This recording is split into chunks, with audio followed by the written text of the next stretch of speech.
હવે આ વિડીયો મેં એમ જ સ્ટાર્ટ કરી દીધું છે. હું રનિંગ કરતો હતો મને વિચાર આવ્યો કે હું એક ટોપિક લઉં અને એના પર બોલું. મને જે આવડે મગજમાં આવે એ બોલતો જઈશ. પણ હા, આ વિડીયો પૂરો થશે ત્યાં સુધી તમને એ સમજાઈ જશે કે સવારે વહેલું ઉઠવામાં વાંધો શું આવે છે. લોકો શું કામ ઉઠી નથી શકાતું સાયન્ટિફિક રીતે ને સારી રીતે. એમ નહીં કે હું ગમે મન ફાવે આવે બોલી દઈ, બરાબર છે. બોલવાનું એમ જ છું ગમે જે મગજમાં આવે છે, પણ જે મેં શીખેલું છે, જે મેં કરેલું છે એ રીતે. સવારે વહેલું ઉઠવામાં વાંધો શું આવતો હશે વિચારીએ તો કોઈ પણ વાંધો હોય દુનિયાનો એ બે રીતે હોઈ શકે. પછી ગમે એમાં હોય, કાં તો શરીરથી વાંધો હોઈ શકે, કાં તો મગજથી વાંધો હોઈ શકે, બરાબર છે. આ બે વાંધા હોઈ શકે કે જ્યાં પ્રોબ્લેમ આવતી હોય, બરાબર. તો શરીરથી ચાલુ કરીએ કે ભાઈ શરીરમાં એવી શું પ્રોબ્લેમ આવતી હશે કે જેના લીધે ઉઠી નહીં શકાતું હશે. તો જોવા જઈએ તો હું એમને જ વિચારું તો કાં તો તમે થાકેલા હશો, બરાબર. આગલે દિવસે કંઈક કામ કરેલું હશે અને તમે થાકેલા હશો તો બીજા દિવસે ઉઠવાની એવી કંઈ જરૂર નથી. તો એનું ગિલ્ટ મગજમાં નહીં રાખવાનું, કેમ કે તમારા શરીરને રેસ્ટ જોઈ છે એ સૌથી વધારે મહત્વની. પણ એ 2 દી થાકેલા હોય, 3 દી હોય, ચોથે દી કંઈ તમે રોજે રોજના એવા જ કામ ના હોય. અને જો એવા જ કામ હોય તો 21 દિવસ પછી ઉઠવાનું સ્ટાર્ટ કરી દેવાનું, બરાબર છે. તો આ શરીરનો થાક હશે. બીજું જોવા જઈએ તો આપણે જ્યારે સૂતા હોય સવારે ત્યારે આપણું મગજ થીટા અને ગામા સ્ટેજમાં હોય છે, બરાબર છે. એ સ્ટેજ છે, એ કંઈ બહુ વધારે ડીપમાં જવાની જરૂર નથી. એટલે ઊંઘમાં આપણું મેટાબોલિઝમ સ્લો હોય છે, હાર્ટબીટ ને એ બધું સ્લો હોય છે, શરીર સાવ શાંત હોય છે. હવે શાંત હોય એટલે ડાયરેક્ટ ઉઠી ના શકાય, એને ધીમે ધીમે ઉઠાડવું પડશે, બરાબર છે. તો એ ધીમે ધીમે ઉઠાડવા માટે 2-4 ટેકનિક તમે કરી શકો. જેમ કે રૂમની લાઇટ ચાલુ કરી દેવાની.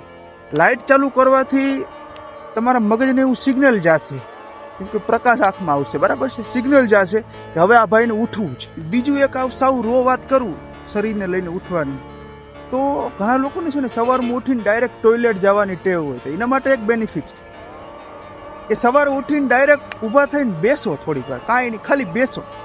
ઉઠવાનું નથી કહેતો, બેસવાનું કહું છું. બેસો એટલે ટોયલેટ લાગશે, ટોયલેટમાં જઈને પાછા આવશો નીંદર ઉડી ગઈ હશે, બરાબર છે.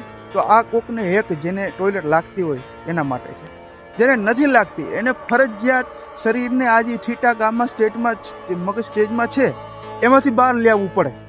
તો એના માટે શું કરી શકે? એક તો મેં આ લાઇટનું ઉદાહરણ દીધું, બીજું આ ઉદાહરણ દીધું, ત્રીજું છે કે ઉઠીને ડાયરેક્ટ ચાલવા માંડો. દોડવાનો વિચાર ના કરો, ના કંઈ એમ વિચાર કરો કે મારે કંઈક કરવાનું છે, મારે રનિંગ કરવાનું છે, મારે મેડિટેશન કરવાનું છે, મારે ઉઠવું જોઈએ.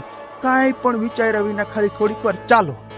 ચાલશો, ધીમે ધીમે મેટાબોલિઝમ ફાસ્ટ થશે, ધીમે ધીમે ડોપામીન ને એવા બધા હોર્મોન નીકળશે, જેના લીધે તમને હવે સુવાનો વિચાર નહીં આવે. એક આ રીત થઈ. હજી એક છે શરીરને લઈને તમારે શું ધ્યાન રાખવું પડે કે ભાઈ તમે વહેલા સૂઈ જાઓ. કેમ કે ભાઈ શરીરને સૌથી વધારે જરૂરી હોય ને તો નીંદર. તમે જો વહેલા સૂઈ જશો તો વહેલા ઉઠશો ને, એટલે આ તો તમારે ધ્યાન રાખવું જ પડશે ભાઈ કે વહેલા સૂઈ જાઓ. હવે આવું ધ્યાન કેમ રાખવું કે ભાઈ સવારે મારે ગમે એમ કરીને ઉઠવું છે ને, એ આપણે મેન્ટલ સ્ટેજમાં વાત કરશું. પણ અત્યારે શારીરિક રીતે તમે જોવા જાય તો વહેલા સૂઈ જવું પડે. વહેલા સૂઈ જાઓ તો તમે વહેલા જાગશો, બરાબર. હવે આ વાત કરીએ, આ શરીરની વાત થઈ ગઈ. શરીરમાં બધા મેટાબોલિઝમને બહુ ડીપમાં નથી ગયો, પણ આ ઓવરઓલ આ છે. હવે વાત કરીએ મગજ, માઇન્ડસેટ કઈ રીતે, વિલ પાવર કઈ રીતે એવો જનરેટ કરવો. હવે મેં કીધું કે ભાઈ સવારે ઉઠીને લાઇટ ચાલુ કરવાની, મેં કીધું સવારે ઉઠીને હાલવા માંડવાનું.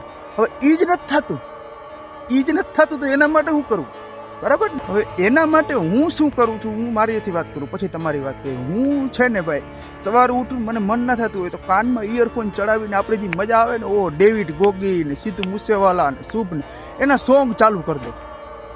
એમ જ થાય, ઓ હવે તો આપણે દોડવું જ છે ને. પછી મને ભાઈ ટોયલેટ લાગે એટલે મારા ટોયલેટમાં જઈને પાછો નીંદર ઉડી ગઈ હોય, પછી હું મારું કામ કરતો હોય. તો તમે આવી રીતે કરી શકો, કેમ કે જેનાથી વિલ પાવર જનરેટ થાય, તેનાથી વિચાર આવે. કેમ કે સવારે ઉઠીને ડાયરેક્ટ એવો વિચાર જ ના આવે કે ભાઈ મારે ઉઠવું જ છે, બરાબર ને. તો એ વિચાર લાવવા માટે આ કરી શકાય. બીજું એવા વિચાર લાવવા માટે બીજું શું કરી શકાય ભાઈ? ખરેખર તમારો વિલ પાવર આમાં કામ કરે. આ એક એવી વસ્તુ છે, આમાંથી કોઈ મોટિવેશન સ્પીકર તમને હાથ પકડીને ઊભો નાખે તો એ તમારે ખરેખર જો દિલથી એવો વિચાર હોય ને, કેમ કે આમાં એવું છે કે તમારો વિચાર પાકો નથી. વિચાર પાકો હોય તો તમને એક મોટિવેશનની, ડિસિપ્લિનની કાંઈ બધું માયરા ફરે, એની કાંઈ જરૂર નથી. તો વિચાર પાકો કરવો પડે. હવે વિચાર પાકો કઈ રીતે કરી શકશું? વિચાર પાકો કરવા માટે હું ઘણા દિવસથી આ રાડું નાખું છું, કહું છું કે ભાઈ મગજમાં એવા વાક્ય બોલો, મગજમાં એવા વાક્ય લખો, અફર્મેશન, બરાબર છે, વિઝ્યુઅલાઇઝેશન, એવું બધું કરો ભાઈ. આ ના આવડતું હોય તો શીખો. હું શું કરું ભાઈ, સવારમાં ઉઠીને, હવે આ ઇયરફોન વાળી ટેવ તમારી વહી ગઈ કેમ કે હવે મારામાં વિલ પાવર આવી ગયો છે, પણ સવારમાં ઉઠીને ડાયરેક્ટ મારી સામે કાનમાં ઇયરફોન લગાડી મારી સામે એવા વાક્યો હોય નોટમાં રાખેલા છે ફોનમાં કે હું બોલું, એ બોલવાથી એવી એનર્જી આવી જાય, એ ગમે એ હોઈ શકે તમારા માટે, બરાબર છે. જેમ કે હું મારું એક વાક્ય બોલું કે ભાઈ હું એ માણસ છું જે બધું ચેન્જ કરવાનો છે, એક દિવસ બધું ચેન્જ કરવાનું છે. આવા ટાઈપના વાક્ય કે જેનાથી આપણે લાગે કે ના મારે તો કંઈક કરવું જ જોશે, એવું વાક્ય બોલે રાખો, રોજે બોલે રાખો. જો તમે રોજે બોલશો તો મગજને એવું લાગશે કે તમે એવા માણસ છો, સબકોન્શિયસ માઇન્ડને એવું લાગશે કે તમે એવા માણસ છો, અને 21 દિવસ સુધી આ પ્રોસેસમાંથી તમે નીકળી ગયા તો તમારા મગજને ટેવ પડી જશે કે ભાઈ સવારે આ ભાઈ 5:30 ઉઠે છે, 5:30 આવું બોલશે અને આવો હોર્મોન નીકળશે, તો હું પહેલેથી જ 5:30 આની અંદર આવો હોર્મોન નાખી. પછી માની લો એકથી તમે અલાર્મ રાખતા ભૂલી ગયા ને તોય તમારું શરીર ઉઠાડશે, તમારું મગજ ઉઠાડશે. તો મગજની વાત કરી, મગજમાં વાક્યોને રિપીટ કરી રાખો ને જેનાથી તમને ફાયદો થશે, તમારું મેન્ટલ કેપેસિટી વધશે, શરીરમાં તમારે આ બધી વસ્તુ ધ્યાન દેવાની, બરાબર. આટલું જ છે, આમાં ઘણું બધું રહી જશે પણ હું એમનેમ જ બોલું છું એટલે મને કાંઈ બહુ ડિટેલમાં કે સ્ક્રિપ્ટ કે એવું કાંઈ લખ્યું નથી, બરાબર છે. પણ આટલું જરૂરી છે તમે સમજવા, બરાબર છે.